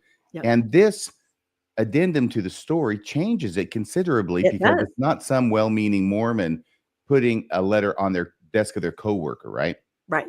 It's a well-meaning Mormon sending a letter in the mail to somebody apparently that they know in Bluffdale. So this takes a lot of the sting out of the story, yet you report it, yet we report it. Why? Because even though it doesn't make this particular Mormon look worse, right? It would look worse if you left this out. Yeah. It looks better for the Mormon if you include this, because our goal is to report the news as best we can, and we don't have a particular agenda about it. We do have a certain category and aim to talk about things Mormon, but we want to try and be as correct as we possibly can be. Thank you for that, Rebecca. Yeah, that's right. What about you, Bill? Have you ever received anything like this? Or have you ever sent anything like this when you were a bishop? Yeah, we certainly made lots of effort to bring less actives back to the church.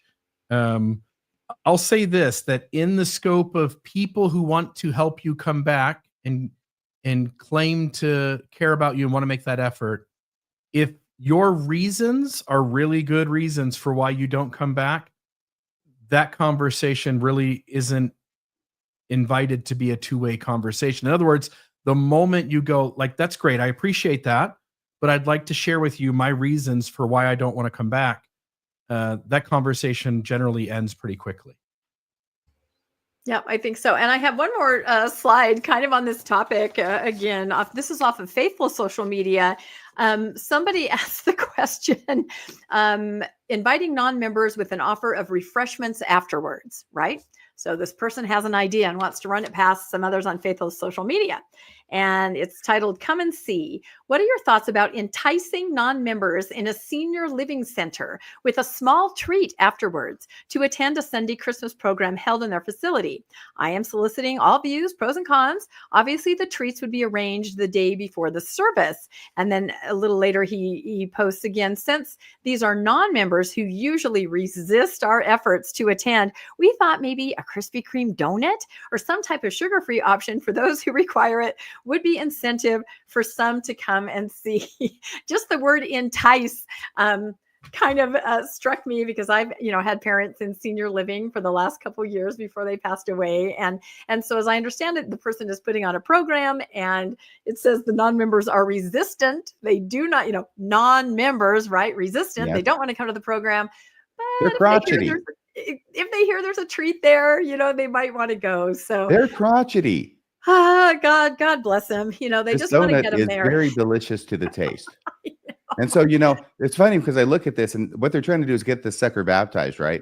They say, we want what's left of your life. We want all of your disposable time. We're going to separate you from your grandkids if you'll do what we tell you to do and go on a mission. And 10% of your income is going to go to the church in perpetuity. Oh, yeah. But hey, you get this great donut. That's right. I'll do anything for donuts. I do understand that. But, these senior centers, and I've said this before, when I found out that the branch president was coming over to visit my parents and leaving tithing slips and helping them fill them out ahead of time so that they could easily pay tithing, in their late 80s, I was like, wow, how convenient, Isn't it? So you got to watch it. It might be a tithing slip one day. It might be a donut the next. It might be, hey, why don't you change your beneficiary? Here, let me give you the paperwork. Did he help them fill out their checks too? Probably. Who knows? I don't know. What do you think, Bill? I would say, RFM, you said we ask you to or require you to serve a mission. No, that's old news at RFM. It's we ask you to serve 2 missions. Right. At least 2. At least. Get up out of your senior center. That's right. Get back out there. You are never too old. You can do it. Look at President Nelson, right? So anyway, You'll be looking back and saying, I should have asked for another donut. That's right. Grab a couple and just get in your little jazzy scooter and head on down the hall. See if they'll chase you. So, but anyway, a lot of well-meaning neighbors, and we love our neighbors. But we're not gone. We're right here, usually right next door. So you can still come talk to us. I think that's the message. All right. Here we go. All right. I think we have Bill's story now. This was a yay. really interesting one. I'll let you take that. All right, great. So a while back, and we covered this here on the Mormon Newscast, but the church began its release. It's sort of a soft release of its new hymn book, and it started with the first 13 songs that were released. And so we covered that. I chuckled again because it's church news. We talked about this, I think, last week or week before, a living record of the restoration. This is the new ongoing restoration rhetoric that we get. So there's that. Hey, Bill, Yes. that slide is a perfect symbol because the entire left side of it under the title is blank. Yeah. Living It's record. just waiting to be written on. This living record of the restoration. Years and years of revelations to come. So the first 13 songs got released. First batch of songs, Salt Lake Tribune here, first batch of songs for new LDS hymn book is out. Did your favorite make it? So they're starting to kind of present it to the believing audience, to the folks who still go to church, and say like, hey, what do you notice? What's different? There's I think it's a YouTube channel that's titled God Loves Mormons, and they had a thing. The LDS Church added Amazing Grace to their hymnal. Here's what's missing.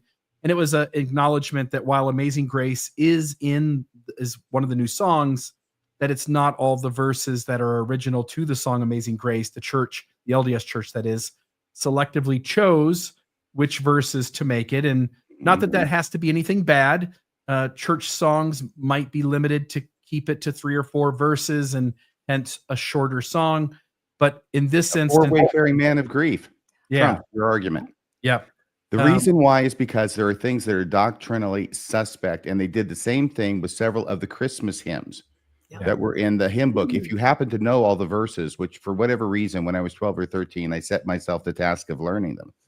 And then you come upon this, and they take like the first part of one verse and the last part of another verse and stick them together. It's like what they're doing with stakes and wards now in order to make it seem like the church isn't shrinking. That's what they did with these hymns. And I that's the same thing they did with Amazing Grace. And I'm sure it was in the gracier parts of the hymn. Yeah, and it is.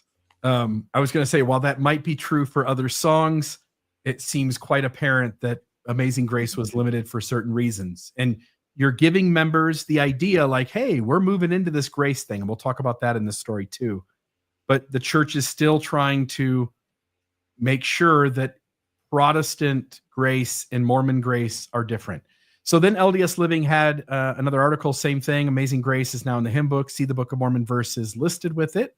So a different article, but regarding the same hymn. And then the Religious News Service. Now this is where it gets to the current moment. Jana Reese, who I think is incredible. And I think that she does a great job from the inside, nudging people to think more broadly about Mormon issues. She just released an article in the last day or so that said what the new LDS hymns say about Mormon theology. And so that's where we'll spend our time. I just want to start off by saying, and this gets acknowledged in one of the quotes from Jana, but Mormonism used to teach a very particular kind of grace and works theology. After all we can do was understood a certain way. And then a moment came where it started off with Stephen Robinson and his believing Christ. It was followed up by Robert Millett and his effort to talk about grace.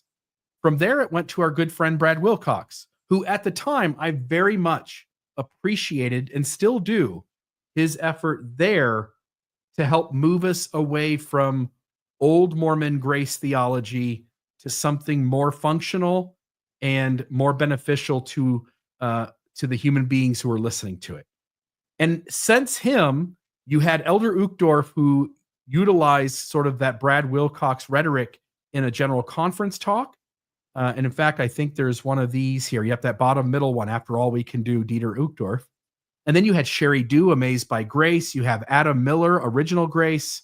You get the book there by Robert Millett, which I think is a little newer. And so you have this sort of conglomerate of LDS authors, including one apostle, who are moving the needle.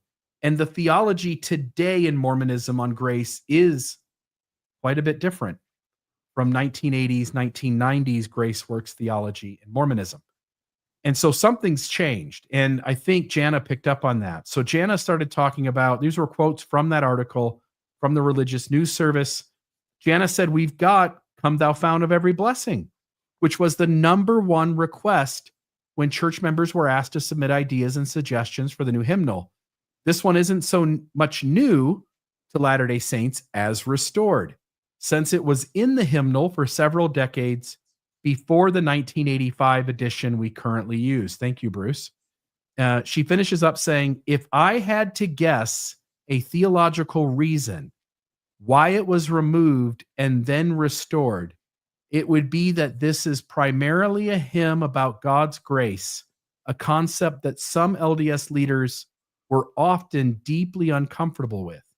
And she noted specifically, she said, in 1984, Elder Bruce R. McConkie suggested the, quote, "delusion and mania that prevails to this day in the great evangelical body of Protestantism, the doctrine that we are justified by faith alone without the works of the law.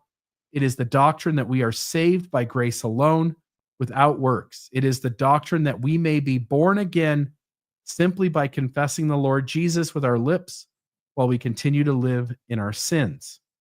She followed that up by saying, "The last 2 decades have seen a theological shift away from McConkie's extremism and toward a reconciliation with the idea of grace, though our version of it is not as radical a view of grace as some evangelical Christians have espoused."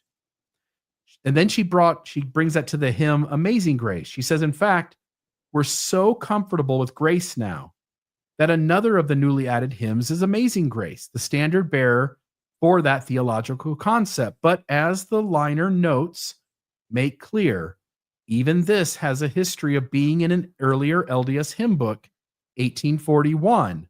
So there is precedent." She said, and this was regarding the hymn Bread of Life, Living Water. She said, "Here too, we see an emphasis on classical Protestant theology. Bread of Life, Living Water focuses on the precious gifts of Christ's atonement."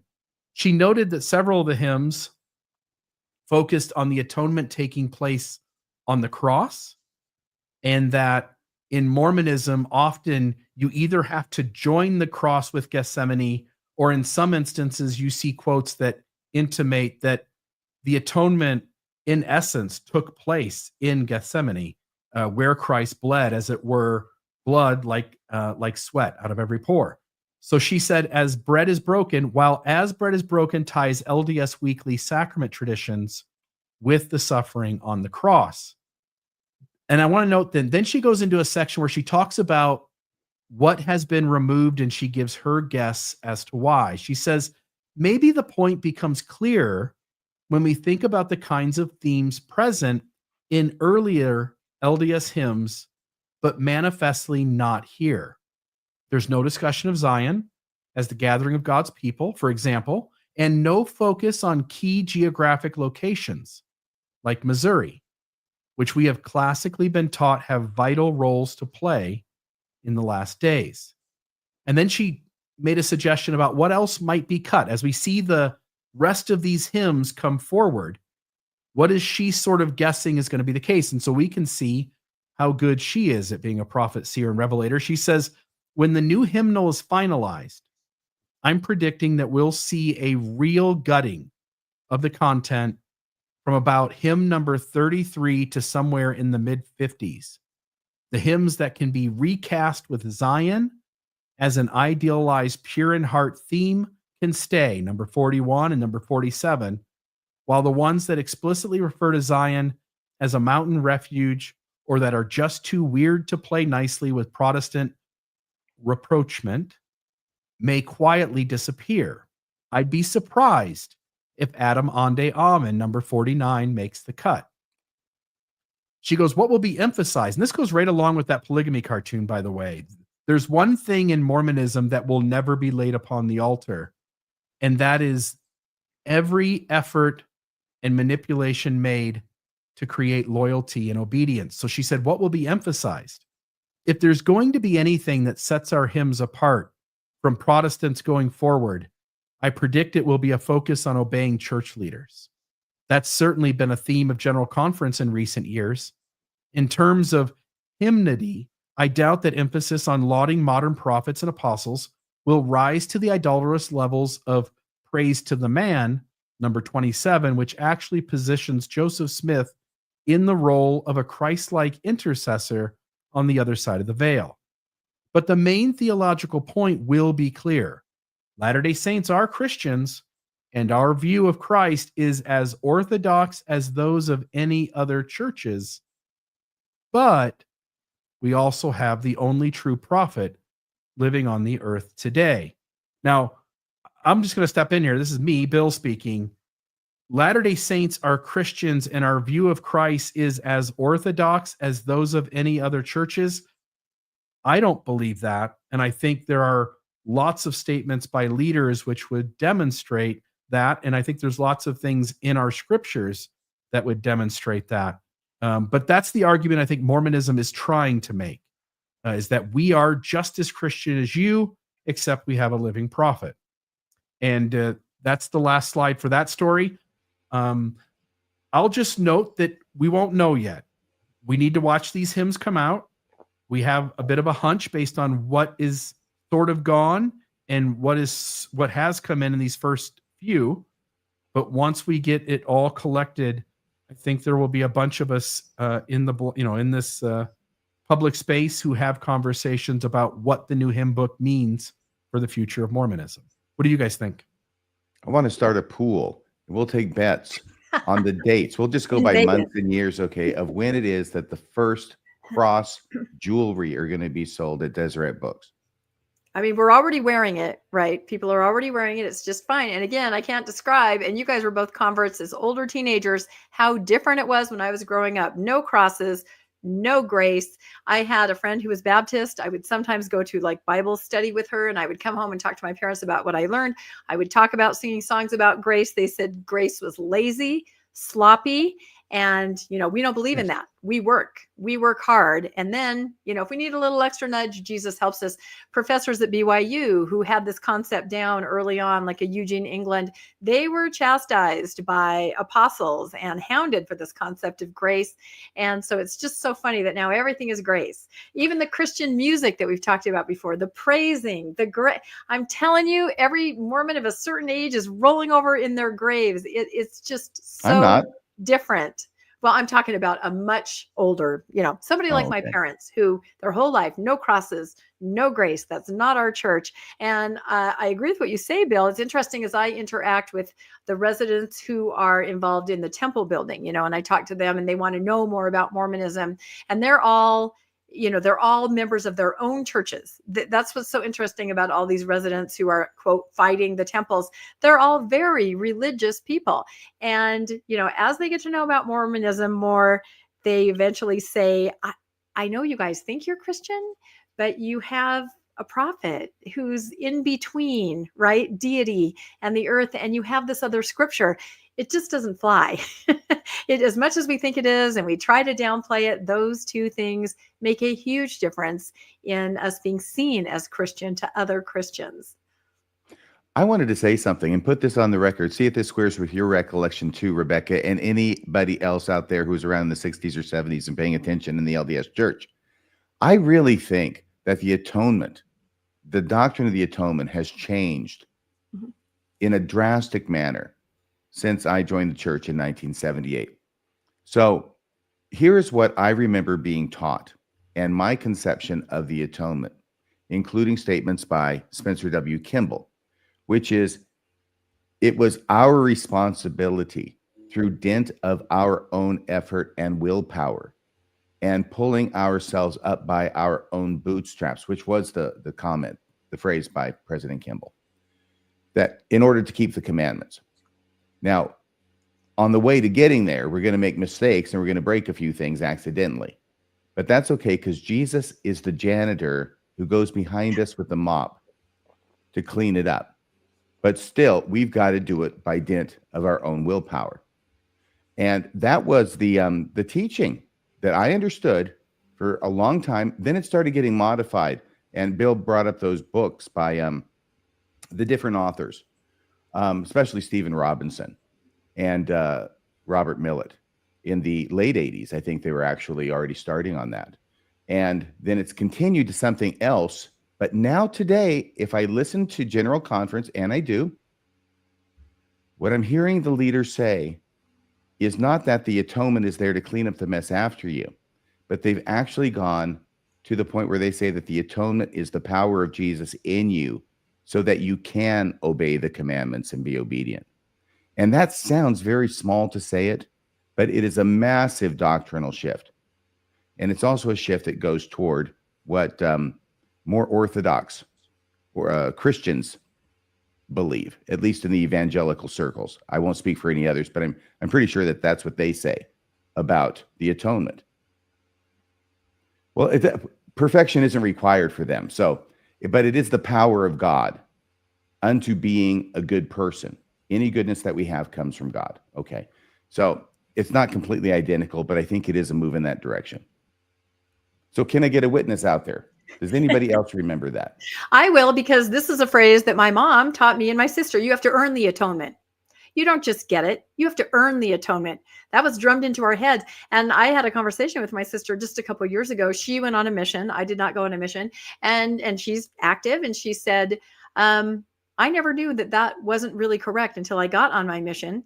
And I tried to express that idea to others. And they were like, no, that's, and by this time her mission is like the late 80s where things are kind of shifting. But we were definitely taught, you have got to earn it. It may not work for you if you're not a good person and you're not righteous. You've got to earn the attention. It's just so demoralizing. And what you mean is, of course, the scripture that shows up on the cover of some of those books, which is in the Book of Mormon, that you are saved by grace after all you can do. Yep, that's so it. The interpretation of that, the strict and common and orthodox interpretation of that passage has been that first, before you get any grace, you have to do everything you can do, basically be as perfect as you can possibly be in order for you to access grace to provide the bridge for what you lack in perfection to get there. So you do have to earn it. Mm-hmm. And what it does to you, especially as a young person, is you go, well, forget it. I can't be perfect. I can't do it, And I would look at my Baptist friends who were like, God loves me. He's in my corner. He loves me regardless. I have God on my side. And I was like, how naive. But then part of me was going, well, that sounds kind of nice that you have somebody that is in your corner, kind of, Yeah. I didn't have And then that. you I had said- somebody that I had to earn it, And then you said, judging well, me. Jesus is my brother. And they said, Jesus burn take her. the wheel. Yeah, Burn exactly. her. Yeah, he never took the wheel for me. So maybe that's why I'm here today. Now, that's a great observation, RFM. Again, you should do a Home Mormonism Live on that. Excellent. So, all right. Any more thoughts on that? Bill, did you have any thoughts on that idea of grace in the past and present, or should we quickly go to our next story? I'm good. He's I good. frequently He's get good. mistaken for Jesus, I find out. Okay, we'll go really fast. We're almost done here, but this is another article in the Wall Street Journal that just kind of swept social media. I saw it in the New York Post, some other places after they picked up what the Wall Street Journal had reported on, and I'm calling it, "Do you look like Jesus? You can make bank." And this is a true thing. The first experience I have with this is when I was in college, and a professor invited a group of us over to his house, sort of a study group kind of a thing, and it was a very nice house up on the bench in Provo. They were very well off. And I walked in and there was a giant mural of Christ sitting down surrounded by a bunch of children, and they were very distinct looking children. It wasn't just like your typical church painting. And the professor's wife said, "Oh, these are my grandchildren. I commissioned this to have this painted. They posed for it, and here they are sitting with Christ." And I remember thinking, "Oh, that's awfully presumptuous. Hopefully they will be sitting with Christ." But that was my first experience in the 80s of people wanting to have some kind of portrayal of their actual family members actually with Christ. And this is what this is about. If you can go to the next slide, this is becoming a thing. So here's some other ideas that I found on Etsy where you can, submit a picture of your loved one and you will get back a drawing of your loved one in the bosom of Christ, I guess is what it is. So if you can go to the next slide, here's another one. You can... Yeah, those are just headshots, right? And they'll put you in biblical garb and you can stand there with Jesus. Also, if you have a loved one who's departed, you can submit a picture and there's Jesus kissing grandma on the head. So, that was the memorial. Yeah, exactly. That's exactly In it. loving memory, it says. That's what I'm saying. Grandma has passed away and you have sent in a picture and now you can picture Jesus grandma being greeted by Jesus in the next life. But as far as in Utah, about 7 years ago, this went crazy on social media. This is an engagement picture and they're walking and talking and sitting with Jesus, because we've heard that before, right? There should be a third person in your marriage and it should be Jesus. I'm surprised he's not walking in between them. Well, he is standing there right there. Yeah, I won't even go there. All the different things that people say about that Jesus should be in every part of your marriage, right? And so this was kind of huge, but it's kind of made a resurgence with people wanting to have family portraits with Jesus. There was one particular photographer in Utah who hired somebody, who had longer hair. She wanted to do a photo shoot with children and somebody that looked like, kind of the Good Shepherd. And when they posted these pictures, it just took off. And other people are saying, "I want that picture. I want to have my," kind of like with Santa, right? You want to, there's a fine line, Santa, Jesus, and you want to have them with. So if you go to the next With children. picture. Exactly. So here's an example of that. This was shared in the Wall Street Journal. There is an actor who is posing as Jesus, and there are some cute little kids dressed up in clothes of the period, and there they are. Apparently, these models that look like Jesus can make up to $200 an hour just to put on the garb and to be in the pictures. And although there was a warning on one of the photographer's site that said, if your child doesn't like posing with Santa, it can kind of be the same thing. Like you can set them on Jesus's lap and they can start, start screaming. So, but I don't know. Have you guys heard of this? Are you Scary intrigued Jesus. enough to grow your hair out? I feel No. like maybe both of you could do this. I think you're right. I could be Heavenly Father at this point. At That's a younger right. age, maybe I could have passed for Yeah. Jesus, but now I've got to go strictly for God. So Vegas has the Elvis impersonators and Utah has the Jesus impersonators. Yeah. And it is funny because if you think about it, there are lots of restrictions on facial hair in the church. I mean, I think they're lifting some of those, but definitely beard restrictions at BYU, things like that. And yet here's somebody that looks like Christ and you're encouraged to grow your hair. My oldest son had long hair and a beard like that. And I kept saying to him, you can go out there and make bank. I'm not kidding. You can also, I know there's somebody that is Jesus on social media, and you can send in a birthday request message and they will read that message to the birthday recipient. Jesus does parties? Yeah, no, yeah. It's the kind of like you could open your email RFM and there would be Jesus saying, RFM, I That is know so you've been a good boy this year, right? A heartfelt message for your birthday. That sounds well more done, like thou Santa. good and faithful Radio Free Mormon. Well You know, done, thou good and faithful. That's right. Bill, I any don't thoughts on this? I don't know if I'm being Jesus? cynical or if I don't know if it's my issue or if it's the picture, but something about it strikes me as creepy.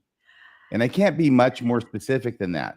And maybe it's just because no, I haven't heard of this before. And this seems untoward on a number of different levels. But then again, you know, when they used to take pictures of dead relatives after they passed on, I thought that was creepy too. So maybe it's me. Yeah. They just I'll want just that note, representation. it might be interesting to have a wedding officiant who looks like Jesus. Have I you would thought of imagine- that? Yeah. I'm not going to grow my hair out and I got to lose a few pounds too. And I don't think Jesus walked. Who says Jesus was skinny? You can be well, pudgy we know. Jesus. Nobody You gotta knows. look the part. You have to look like Western world American Jesus for this. to work. Viking Jesus. Yeah, you Yeah, kind of so have to I'm look. You not can get a gonna pull wig. that off. Not gonna Get a pull it wig off. and a corset and you're set to go. Yep. But Anyway, this a wig guy- and a corset. This guy could do it, and so I'm surprised that there isn't a Jesus wedding officiant yet, because I think somebody would pay for it. Yep. And I I feel can- like there's a trend. I if you feel do like that, ward I could- parties. There's the huge demand, I think. So I decided, given this new trend, right? I'm very cutting edge. I made you guys a Christmas present. If you go to the next thank you. slide, I know you're gonna love this. This is perfect. There you There go. it is. There's Jesus and there's Bill on the left and RFM on the right. I thought maybe if I sent you guys copies of it, you could hang it on your mantle. It is so funny. I would be laughing out loud right now if this were the first time I was seeing it. And the reason I know that is because the first time I saw it, I laughed out loud. I look like, I don't know, St. Francis of Assisi, you Saint do. Radio of You Free do. Mormon. I can tell you one truth about that picture, which is all three of those guys didn't like the Pharisees or the Sadducees. That's exactly right. I had to work really hard to generate all you guys having the right amount of fingers because AI just won't do it. But I think I got it. Just don't count too closely. So anyway, that is my Christmas present to you guys. A lovely Thank you so picture of you much. standing with That was Christ. so nice. Yeah, I think it's Did I great. mention So, Yep. what Bill got me? that's very better. nice. I know. I admit that's better. So I'll do better next year. I promise. So anyway, I think we're at the I'm sure your end. gift will be arriving after Christmas. After So that- Christmas. And if we can go really quickly to what everybody is doing, you have a huge thing coming up tomorrow night, RFM. Why don't you talk about that? This is becoming the place to be every year. It is. And I was going to tell Bill that if he wants to go down that line of doing a Jesus wedding, I can show him the trick of how to turn water into wine, and it will really wow the yokels in Kanab. What? You if you're going to perform a wedding as Jesus, you should throw a miracle in. I mean, Yeah, and that's got to be it. That's the one. That's the one Yeah. everybody wants. Some Yep. demons out of the swine. I mean, any of that stuff would be a huge hit at a wedding. Getting what out of this wine? Demons, right? Or they put the demons Oh, the in the demons swine out of and the they swine. run over the cliff. Yeah, exactly. Yes, the Gadarene swine. Yeah. Yeah. Cure some lepers. Lepers are always nice to have at a wedding reception. All that.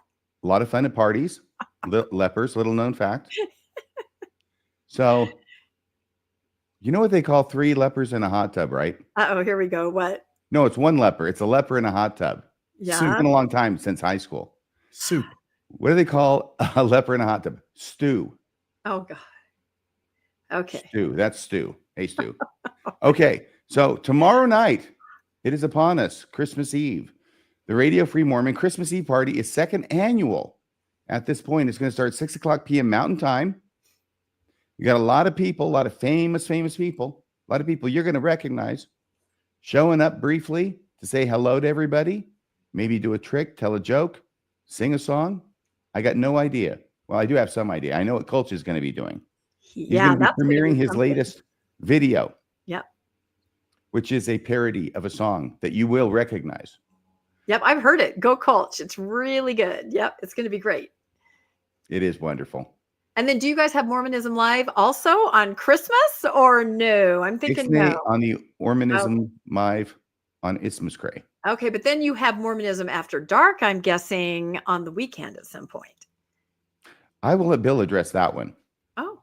If RFM's up for it, we'll do Mormonism After Dark on Friday. No Mormonism Live on Wednesday. Just the 2nd annual, which will sort of take the place of Mormonism Live. It is a Radio Free Mormon special, the Radio Free Mormon Christmas Eve party tomorrow night, 6 p.m. And of course, Bill is going to be fully involved in that, just as if it were a regular Mormonism Live episode. It's just that a year ago when I came up with the title,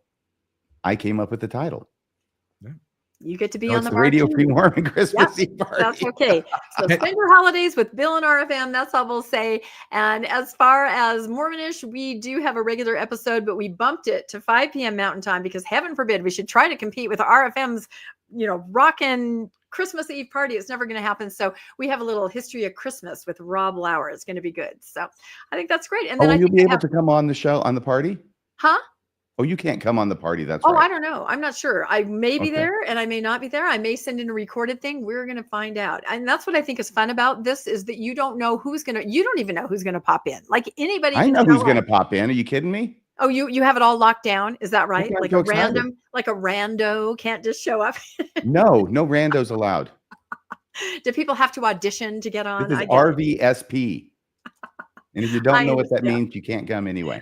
I get it. All right. We have one last slide. We'll let everybody get on with it because we're just ticking down that clock to Christmas. We would like to say, if you go to the very last slide, just a very, very Merry Christmas from all of us here at the Mormon Newscast. We just wish all of you and your friends and your family and your loved ones just have a wonderful holiday, honestly. And looking forward to next year where we have all kinds of fun podcasts and things planned for everybody. And we just appreciate all of you. Go ahead and give your sentiments as we say goodbye, RFM, and then Rebecca, Bill. Yes. thank you for reminding me once again what a big head I have. Did I? I don't think I did. Well, your hat fits on you. Bill's hat fits on him. Me, it looks like 3 sizes too small. No, that kind of a hat is supposed to kind of sit on the top. It's not supposed to be pulled down over your eyes. It's okay. All right. It's Any okay. messages? It's okay. You RFM did a and then great Bill, job. everybody, and then we'll go. You did a great job. And thanks, everybody. And hopefully I'll see you tomorrow night. If I don't see you tomorrow night, Merry Christmas just the same. Perfect. Yeah. And all I'll say is Merry Christmas to all of you. I hope every one of you has the best Christmas that you've ever had. This is a lot of fun. And so thank you. All right, everybody. We'll see you next time on the Mormon Newscast. Bye-bye. Elder Dallin, H.O. Oaks here. First, it's a wrap for this week's edition of the Mormon Newscast. Second, we appreciate you tuning in and sharing this time with us. Third, keep the conversation going and stay informed on all things Mormonism. And finally, until next week, wishing you peace and joy. See you next Monday at 6 p.m. on the Mormon Newscast. And cheers to all the feminists, homosexuals, and so-called intellectuals.